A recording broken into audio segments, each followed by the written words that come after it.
Alors, bonsoir à tous. On se retrouve pour notre cours 60, Baruch Hashem, et on est toujours sur notre sujet, dans les halakhot concernant le Beth Knesset, donc la synagogue de manière générale. On va terminer ce sujet ce soir, normalement, Bezrat Hashem, et donc je vous partage mon écran. Donc, on en est là. Chovat Minouï Rav Bebet Knesset. Donc, l'obligation de nommer un Rav dans une synagogue, dans une Beth Knesset. Chova Gmura, c'est une obligation claire, quoi. Al-Kol Tzibour Lidog Le'atzmam Sheyel Ahem Rav Moreora. Pour tout Tzibour, donc pour toute communauté en quelque sorte, d'avoir un Rav Moreora, donc qui va enseigner, qui va donner l'enseignement, éclairer les gens. Chez Yorel Ahem et Aderer, qui va leur donner le chemin à suivre. Asher Yel Chouba Ve'etamarase Asher Yasu, donc le chemin dans lequel il faut aller et les actions qu'il faut faire. Donc il va les éclairer sur les mitzvot, qu'est-ce qu'on peut faire, pas faire, etc. Et même si maintenant, ils n'ont pas suffisamment d'argent pour payer et le Rav et le Shaliach Tzibour, donc qui va gérer les offices, les prières, etc. Yeshalmou les Rav, Veivatro al Shaliach Tzibour. S'ils n'ont pas assez d'argent maintenant, ils vont donner priorité au Rav et ils vont laisser tomber, puisqu'ils n'ont pas la possibilité pour le moment, en tout cas, de payer les deux, ils vont laisser tomber l'officiant, le Shaliach Tzibour. Kemo chez Pasak Maran Beshulchan Aruch, comme l'a tranché Rabbi Yosef Karo, donc dans le Shulchan Aruch. Tzibour, chez Tzrichim, les scores Rav et Shaliach Tzibour, un Tzibour qui doit louer, donc qui doit payer un Rav et un Shaliach Tzibour, Ve'en Sipuk Beyadam Liten Lishneem, et ils n'ont pas assez dans leurs mains pour donner aux deux, pour payer les deux personnes.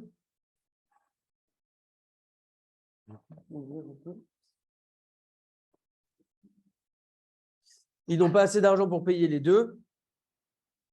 Si c'est maintenant un véritable Rav, donc qui est vraiment Rav, qui s'y connaît, qui connaît la halacha et qui connaît les dinim, etc., ou Kodem, c'est le Rav qui a préséance là-dedans. Si maintenant le Rav, c'est pas un Rav en fait, il ne connaît pas, il n'est pas capable de répondre aux questions, etc., alors le Shaliach Tzibour prévaut. Vekatav Mishnah Berurah, le Mishnah Berurah, il écrit Af im lo yelahem Shaliach Tzibour. S'ils n'ont pas maintenant de Shaliach Tzibour, donc d'officiant, terser la M aliédésé, mitzvah tadfila, ils vont perdre la mitzvah de la tfila. Pour rappel, ici, souvent à l'époque, Shaliach Tzibour, les gens ne savaient pas forcément prier, donc il avait encore plus d'importance qu'aujourd'hui. Donc ici, effectivement, s'ils n'ont pas de Shaliach Tzibour, ils vont perdre la mitzvah de la tfila. Chez Loyela M, chez Yotzim et Dechovatam, parce qu'ils ne vont pas avoir quelqu'un qui va les acquitter. Becholjot, malgré tout, de toute manière, Zesheye la M Rav ou Moreo Tzedek, Shiodirem Torah Tasha ou Mishpatea. Donc c'est le Mishnah Berurah qui écrit ça, donc le Chafetz Chaim. Mais au moins, voilà, s'ils n'ont pas ça, c'est pas grave pour la tfila, entre guillemets, c'est pas que c'est pas grave, mais il y a priorité à ce qu'ils aient un Rav qui connaît la Torah d'Hachem, qui connaît les halachot, qui peut leur répondre, et donc c'est préférable à la tfila, si jamais on doit choisir entre les deux. Vechol Sheken, et donc a fortiori, c'est ce que je disais juste avant, Bezmanenu, a fortiori aujourd'hui, Shiodim Kulam Leit Palel, où tout le monde sait prier, même ceux qui ne savent pas lire en hébreu, il y a des livres en phonétique. En général, les gens aujourd'hui savent prier de manière générale. Chez Baruch, chez Issacherou, Rav, Vélo, chez Tzibour, Meyoucha. Donc, le Rav aura encore plus préséance. Donc, c'est très important qu'il y ait un Rav dans une synagogue. Parfois, il y a des endroits où il y a des minyanim comme ça qui se forment un petit peu. Donc, il peut y avoir une ambiance, il peut y avoir des kidouches, il peut y avoir des gens sympathiques, etc. Mais c'est toujours très, très important dans l'endroit où on se trouve, de manière fixe, en tout cas l'endroit qu'on fréquente, parce qu'au final on est imprégné par cet endroit, nous on a de l'influence et on reçoit aussi beaucoup d'influence, il faut absolument qu'il y ait toujours un Rav qui dirige l'endroit. Très bien. Là il parle, on va lire directement ce qui est en gras, où il dit que c'est bouleversant en fait des gens qui vont être dans une ville où il n'y a pas de Rav, et c'est une véritable faute. Parce qu'ils ne vont pas pouvoir recevoir, je traduis directement, ils ne vont pas pouvoir recevoir toutes les halachot dont ils ont besoin, ils ne vont pas pouvoir recevoir les réponses auxquelles ils ont besoin. Ils ne vont pas savoir aussi, souvent il y a par exemple dans la NIDA pour faire vérifier les tâches que peut avoir une femme pendant les règles, etc. Pour voir si elle est NIDA, pas NIDA. Toutes ces questions-là, en fait, ils ne vont pas pouvoir les poser et donc ils vont sans arrêt fauter, que ce soit dans Shabbat, dans Yom Tov, dans la halachot de Pessah, la pureté familiale, ce qu'il faut tremper dans le mikvé, etc. Tout ce qu'il faut savoir. En fait, bien sûr qu'il faut étudier par soi-même, mais on a toujours besoin d'un Rav qui vient nous guider et répondre à nos questions, et sinon on est sûr de pouvoir fauter. Vekatav Shamona et Akal Miminu Imore Tzedek ou Marbitz Torah. Non, pardon, ok. Rav Kavua Velo Ravorea. Un Rav, maintenant qu'on a parlé de l'importance de fixer un Rav, il faut que ce Rav soit un Rav qui soit fixe et pas un Rav qui soit invité ou invité régulièrement différents Rabbanim. Ça peut être fait de manière complémentaire, mais il faut toujours qu'il y ait un Rav Kavua fixe dans le Bet HaKnesset. En safek she'aderech hanechona hi limunot Rav Kavua Bet HaKnesset. Il n'y a pas de doute que le juste chemin est de nommer, de désigner un Rav qui soit fixe dans la Bet HaKnesset. Velo leistapek be'azmanat rabbanim ochrim. Et de ne pas se contenter de l'invitation de différents rabbanim en tant qu'invités qui vont dispenser des shiurim. Mais achar ve'ametziut mochicha sheka'asher yesh Rav Kavua, parce que la réalité montre que quand il y a un Rav qui est fixe, Ashpa'ato arbe yoter gedola, son influence est beaucoup plus grande. Bioto bekesher timidi matzibour, puisque pourquoi elle va être beaucoup plus grande son influence? Parce qu'il est en connexion permanente, en lien permanent avec le tzibour. Il connaît les gens, il connaît les problèmes des gens. Verouet srachem, il voit leurs besoins. Veyodea bemal et daber imam ou les chazeka, mais il sait de quoi leur parler, il sait comment les renforcer. Celui-là, il faut lui parler comme ça, celui-là, il faut lui parler comme ça. Yoter mais Asher Ravoria, beaucoup plus qu'un Rav qui va être simplement invité. Chez Moser et Shiuro, même si c'est le meilleur Shiur, il transmet un Shiur, mais il ne connaît pas les gens. On va être plus percutant si on connaît les gens. Il ne connaît pas les besoins particuliers des gens qui se trouvent dans ce tzibur, dans cette kila. Donc, il faut être dans un endroit où il y a un Rav et il faut que le Rav il soit fixe dans l'endroit. On raconte ici une histoire où il y avait un Talmid Chacham qui a commencé à diffuser la Torah dans une des synagogues. Et il a commencé aussi à être fixe là-bas et à beaucoup encourager les jeunes. Il a eu vraiment un poste important là-bas. Il avait vraiment une influence sur les jeunes. Mais le Tzara, il a commencé à l'embrouiller un petit peu.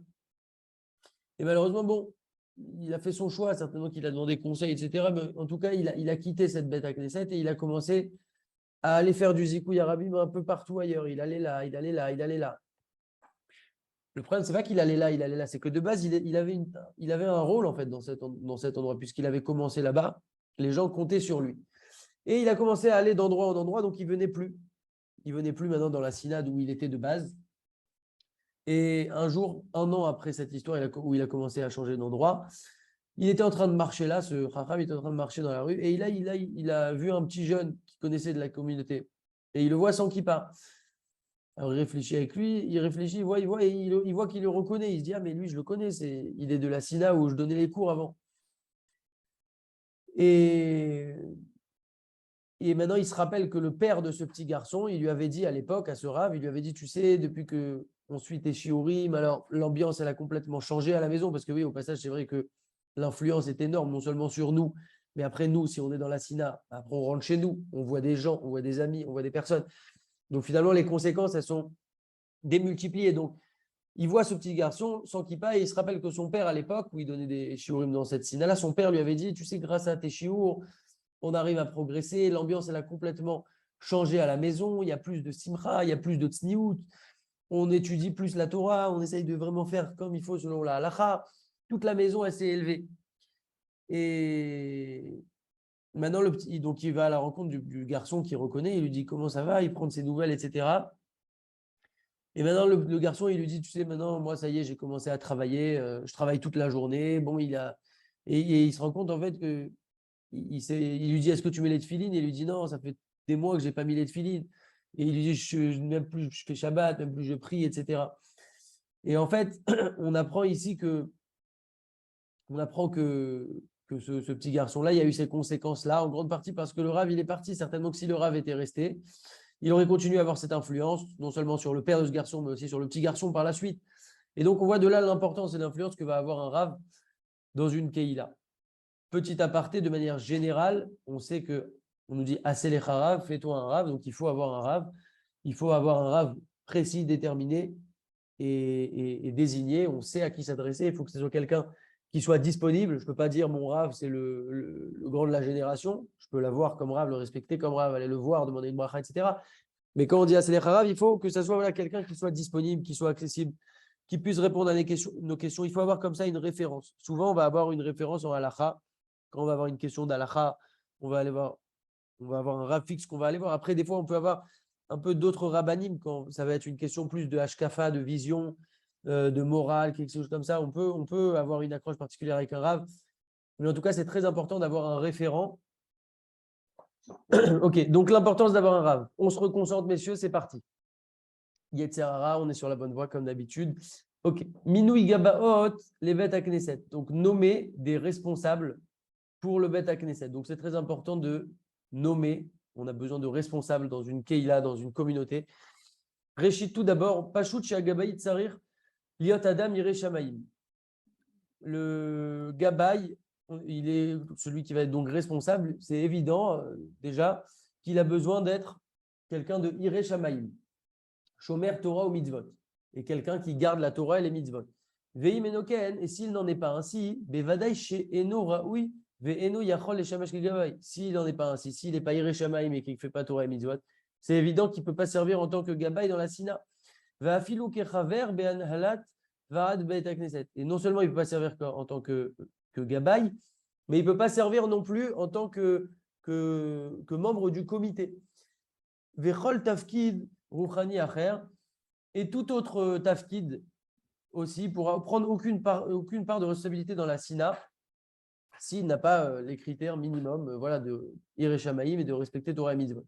Vadvarim Pshutim Uburim, et les choses sont simples et claires, les Chol Bar Da'at, pour tout celui qui est doté d'un Da'at,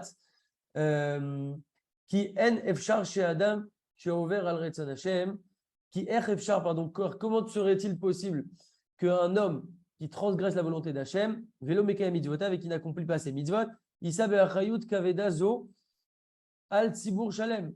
Comment c'est possible qu'il va porter cette grande responsabilité-là et porter la responsabilité du tzibur? C'est pas possible qu'il puisse porter ça s'il ne respecte pas ces conditions. Chez Metokef Tafkido, Alav la Rasot, Kechol Ayoter, Kede les Akotam, ou les Saksegam, Be'alia Rouchanit, Medet. Car son but, même s'il est gaba, il ne faut pas l'oublier, il n'est pas seulement responsable de choses basiques, il est vraiment responsable au final de l'élévation de la Keïla, il est responsable de leur donner du mérite, de les faire mériter, de les faire avancer, etc. Donc, si il n'a pas les critères normaux pour cela, ça va être un problème et donc cette personne ne pourra pas prendre part à ces activités-là. Très bien. Ou les Vad Mikar.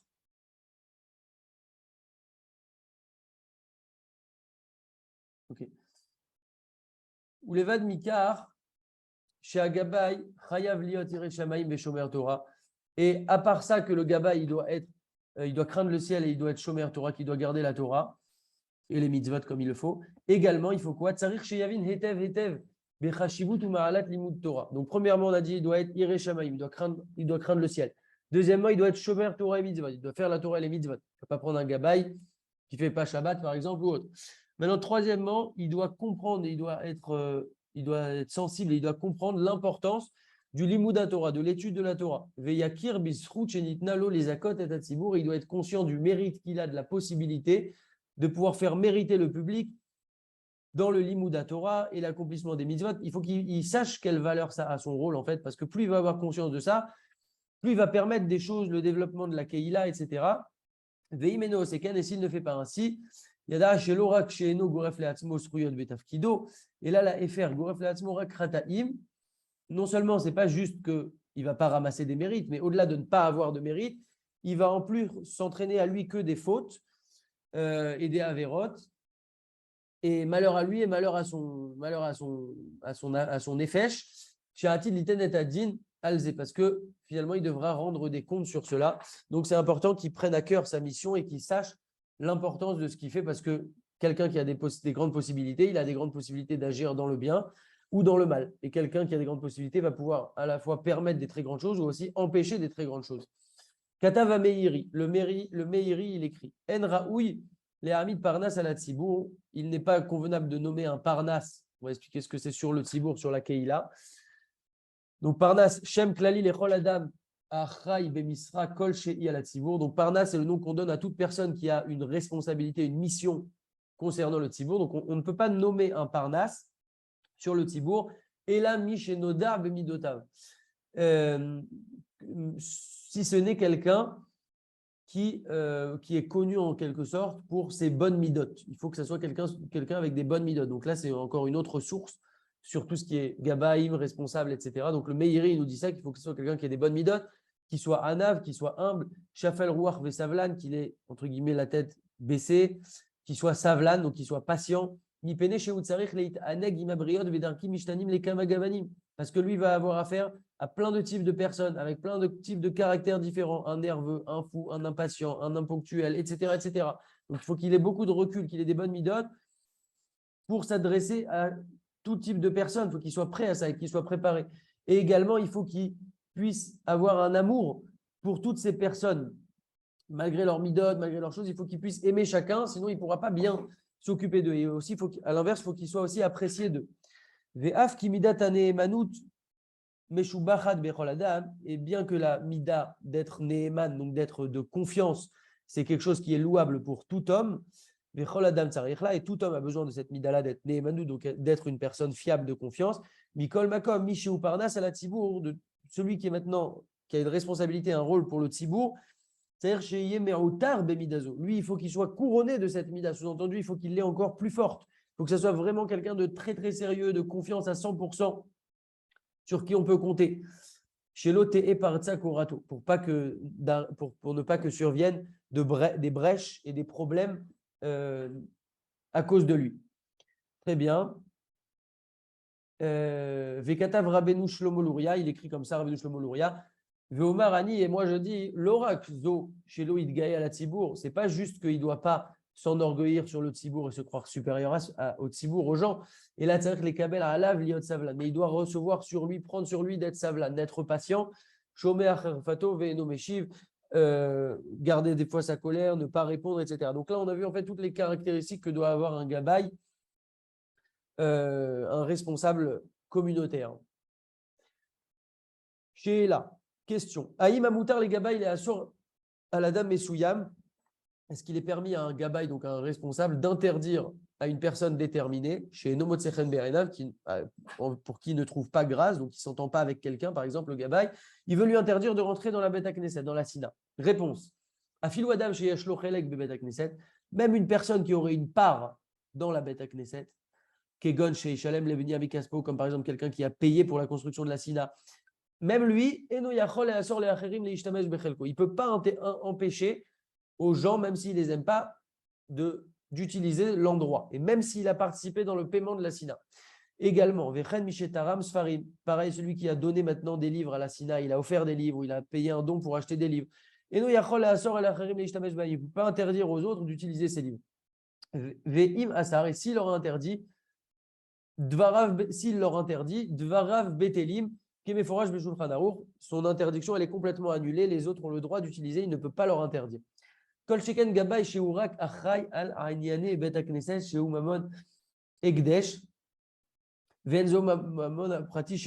fortiori, un gabaï qui est lui responsable seulement, entre guillemets, sur les choses, les affaires de la Sina, etc. Et c'est même pas son argent. Donc, si déjà quelqu'un que c'est son argent, qui a payé des livres, des dons, la construction de la Sina, il ne peut pas interdire. A fortiori, un gabaï ne peut pas interdire.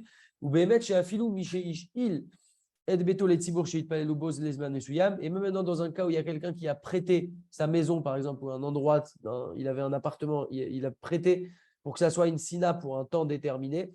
Eno Racha, il est assort à l'Echad chez l'Olekanes. Il ne peut pas interdire à une personne de rentrer dans la Sina. La seule chose qu'il pourra faire, c'est décider d'arrêter ça et d'interdire, mais à tout le monde. Il ne pourra jamais dire un tel, je ne veux plus qu'il rentre dans la Sina, même si c'est chez lui. Bitul Torah. Un autre sujet maintenant, toujours concernant la Beth Knesset, la Sina. J'accélère un peu pour qu'on termine à l'heure. À Goer Baneharim, celui qui gronde les jeunes, à l'Omdim Beth Knesset. Donc celui qui gronde, maintenant on est toujours dans le sujet du gabaï, du responsable, ou même toute personne en fait qui va être dans la Sina, qui va engueuler des jeunes qui sont en train d'étudier dans la Sina, mais parce qu'il a peur maintenant qu'ils ne vont pas se comporter avec respect dans ce lieu saint. Il faut parler à ces gens pour qu'ils parlent aux jeunes de manière agréable. Il faut qu'ils les respectent, etc. Il ne peut pas venir maintenant et leur crier dessus. Ou Meidar, c'est pourquoi Yeshne Daber al Libo, qui lozo aderer Igora ou Baem ou les Monam, Mevo Bebet Hachem. Le chemin, c'est pas de les engueuler, leur crier dessus, leur mettre un coup de pression, etc. Parce que ça va juste les faire diminuer, les empêcher. Ils vont plus avoir envie de venir dans la maison d'Akadosh Baruch Hu. Biprat Bedorazé, particulièrement dans notre génération, chez les Tsaharenu, Yeshnam Kol Karne Harim Anoshrim, Biderach Torah, où il y a tellement de jeunes qui s'écartent du Derach Torah. Ve'adraba, au contraire, Yesh les Karvam, Be'avotot, Ahava Vechiba. Il faut les rapprocher avec des liens d'amour, d'affection. C'est comme ça qu'il faut les rapprocher, particulièrement les jeunes dans notre génération. Ve'arbe Neharim Chazrou, les Moutav, et beaucoup de jeunes sont revenus sur un bon chemin. Quand il y a des gens qui se sont conduits vers eux de manière respectueuse, avec de l'amour, avec du kavod, avec de la simcha, etc. Donc c'est ça ce qu'il faut faire. Bon, bien sûr, s'il y a quelqu'un qui engueule des jeunes, on ne va pas aller nous-mêmes l'engueuler, sinon ça n'aura pas de sens. Mais c'est ça l'idée qu'il faut communiquer. C'est comme ça qu'il faut agir soi-même. Aller avec douceur, avec amour, avec patience, etc. Très bien. C'est d'ailleurs très Chabad cette vision. Moi, j'étais dans une école Chabad. Je ne suis pas Chabad moi-même, mais j'ai pas mal de ma vision qui est Chabad. Ce fait d'encourager, de rapprocher, de montrer toujours une face positive, un visage accueillant, rassurant, etc. C'est ça, au final, qui a vraiment de l'impact et c'est valable tout le temps. C'est-à-dire, des fois, on veut faire une mitzvah à quelqu'un ou convaincre quelqu'un parce que quand on fait une mitzvah, il n'y a que quand on la pratique nous-mêmes qu'on est convaincu de la mitzvah, qu'on la ressent, qu'on peut, qu'on peut comprendre son importance. Quelqu'un qui ne fait pas une mitzvah ne pourra jamais comprendre son importance, même si on lui explique dans les moindres détails. Comme par exemple Shabbat, on avait donné cet exemple-là. Quelqu'un qui ne fait pas Shabbat, on peut lui expliquer pendant des années les bienfaits de Shabbat, le kiff de la nourriture de Shabbat, de se reposer, de chanter, de se retrouver en famille, d'être coupé de son téléphone, etc. Tant qu'on ne le fait pas, la mitzvah est divine, la mitzvah à un certain niveau, qui fait qu'il faut la pratiquer pour pouvoir vraiment la vivre et l'apprécier. Et j'ai lu un petit exemple qu'on peut appliquer ici pour bien comprendre. C'est comme si on prend un tampon pour tamponner des papiers. Quand on le voit, il est à l'envers. Tant qu'on ne l'applique pas sur la feuille, on ne peut pas le lire, le tampon. Pourtant, dans le tampon, je vais bien déchiffrer, si je veux lettre par lettre, je vais dire, OK, ça c'est un A, ça c'est un C, ça c'est un 3, ça c'est un 6, etc. Mais tant que je n'applique pas le tampon, et donc qu'il n'est pas inversé pour le tampon, et qu'il n'est pas posé, imprégné sur le papier, je ne peux pas vraiment le comprendre. Donc, je trouve que c'est un peu la même chose avec les mitzvot. J'ai bien aimé cet exemple-là du tampon. Tant qu'on n'est pas imprégné de la mitzvah, donc on ne la vit pas, on ne peut pas la comprendre. Et donc, c'est comme ça qu'il faut encourager les gens. Des fois, on est un peu bouleversé parce que telle personne ne fait pas telle ou telle mitzvah, alors que pour nous, c'est évident. Quoi, tu ne peux pas être filine, mais comment c'est possible, etc. Ben, en fait, le fait de faire ça avec un visage angoissant, même si nous, ça nous fait de la peine, ce n'est pas ça qui va marcher au final. C'est plus d'amener ça avec un sourire, avec quelque chose de positif, pour petit à petit, comme ça, convaincre les gens. Parce qu'au-delà de s'occuper de nous-mêmes, il faut aussi s'occuper des autres. Très bien, très bien. On a presque terminé. Il y a une histoire comme ça dans le Sefer Kedusha de Bet HaKnesset, donc un Sefer qui parle de la Kedusha apparemment, donc de la sainteté du Bet HaKnesset. On raconte une histoire sur le Stapler. Le Stapler, c'était le père de Rabbi Chaim Kanievski, qui est niftar à Purim l'année dernière. Donc c'était son père, qu'on appelait le Stapler, Rabbi Yaakov Israël Kanievski. Et un jour, il y a un homme de Londres qui est venu le voir. Et cet homme de Londres, il lui a donné son nom au Stapler. Alors, le Stapler, il lui dit, est-ce que tu as un frère qui habite dans le quartier Vijnitz, là-bas, à Bnei Brak, et son nom est comme ça et comme ça? Alors, il lui dit, oui, effectivement, c'est mon frère, il habite bien là-bas. Alors, le Rav, le Stapler, il dit à ce monsieur de Londres, il lui dit, s'il te plaît, est-ce que tu peux lui demander qu'il vienne me voir? Alors, le monsieur de Londres, il va voir son frère, il lui dit, voilà, si j'étais chez le Stapler, il demande que tu viennes à sa rencontre. Le frère vient, et là, le Rav, il lui dit, est-ce que quand tu étais Barou, quand tu étais étudiant, tu étudiais dans tel Beth Midrash le vendredi après-midi, tu étais là-bas en train tout le temps d'étudier, etc. Il lui dit, oui, c'est ça, c'est moi, exactement. Alors le Rav, il lui a dit, est-ce que tu te rappelles là-bas, le Stapler, il dit à cet homme, il lui dit, tu te rappelles là-bas, il y avait un shamash qui s'occupait donc de la Sina, et un jour, il était en train de nettoyer la Sina, et tu te rappelles de ce moment-là? Alors il lui dit, oui, oui, je me rappelle très bien de ce moment-là. Et le Stapler, il lui dit, voilà, cette nuit-là, il y a quelqu'un qui m'est venu en rêve, ce shamash-là, il m'est venu en rêve, et il m'a dit, je n'ai pas de repos dans le monde supérieur. Pourquoi? Parce que j'étais toujours en train de déranger ce jeune-là, même si je devais faire mon ménage, etc. Mais j'étais tout le temps en train de le déranger. Il devait aller d'un endroit à l'autre. je le faisais tout le temps bouger, etc. Et 2 secondes. Ok, et donc ça c'est le shamash qui est venu en rêve au stapler. Donc le stapler, il a dit à ce monsieur, voilà, je te demande s'il te plaît, va sur son kever à ce monsieur, parce que maintenant il est niftar et il ne trouve pas de repos dans le monde d'après. Va là-bas, excuse-toi, comme ça au moins il est pardonné de toute faute. Et le stapler, il lui a dit, tu vois, même s'il était obligé de faire son ménage, après tout, il faisait juste le ménage, il faisait son rôle, mais comme il te dérangeait comme ça, et au final, il t'a fait déranger dans ton limoud Torah, alors ça a été un problème pour lui. Et donc, tout ça pour revenir à l'idée que quand on est responsable d'une SINA, ou même si des fois il y a des adultes qui veulent se mêler de ce que font les jeunes, il faut toujours chercher à encourager les gens à étudier, pas leur dire, voilà, on doit fermer la porte, vous ne pouvez pas rester étudier. Il ne faut pas oublier en fait l'objectif de l'endroit qui est ça, qui est de renforcer les gens, leur permettre d'avoir un makom tranquille pour étudier, etc.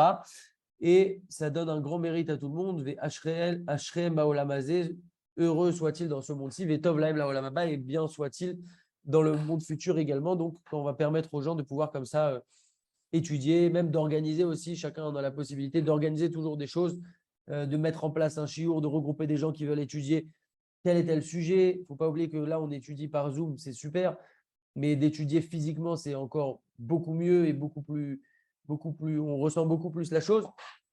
Et donc, tous ces efforts qu'on va pouvoir faire là, eh ben, c'est des choses qui sont très valorisées aux yeux d'Akadosh Baruch Hu et qui apportent énormément. Voilà, on a terminé pour ce sujet. La semaine prochaine, on va voir un nouveau sujet très intéressant. Bezrat Hashem, la semaine prochaine, on va faire le cours dimanche soir. Parce que lundi soir, ce sera l'Akba Omer. Donc, il y a des trucs organisés, des événements organisés un petit peu partout. Donc, pour que ça soit plus facile pour tout le monde et pour moi également, on va organiser ça dimanche, Bezrat Hashem, à la même heure et non pas lundi. Le sujet, ça sera tout ce qui est dons. Les dons dans les Beth Knesset, qu'est-ce qu'on doit vérifier pour faire un don, qu'est-ce qu'on peut déduire, pas déduire, enfin, tout ce qui concerne les dons dans les dons et les donations dans les synagogues, les yeshivot, etc. Donc, c'est très intéressant. Je n'ai pas encore préparé, mais c'est un sujet qui est intéressant. Et donc, voilà, je vous dis à la semaine prochaine. Je réactive les micros. S'il y a des questions.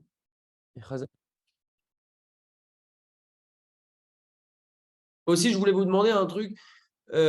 N'hésitez pas à chauffer des gens à venir en fait à cette étude, parce que c'est une étude qu'on fait dans tous les cas et que c'est à chaque fois des nouvelles halachot qu'on voit, donc les cours sont indépendants. Essayez de chauffer 1 ou 2 personnes. Vraiment, c'est un grand mérite en fait pour tout le monde, pour moi, pour vous, pour chacun, de permettre comme ça à des gens d'avoir de la connaissance concrète. Encore une fois, ça ne remplace pas une étude approfondie, quotidienne, et chacun doit étudier et peut étudier et doit étudier plutôt. Mais voilà, ce moment-là où on essaye d'être ensemble et d'apprendre des choses concrètes qu'on peut appliquer dès le lendemain. Donc, n'hésitez pas à réfléchir à 1 ou 2 amis que vous pourriez chauffer, qu'il essaye de voir si ça lui plaît. Et voilà, pour étudier la Torah Vedrat Hashem. Chazak à tous. Chazak à tous. Bon, la prochaine fois, je bloquerai le musulman espion des Juifs. Donc, il est toujours là, notre ami.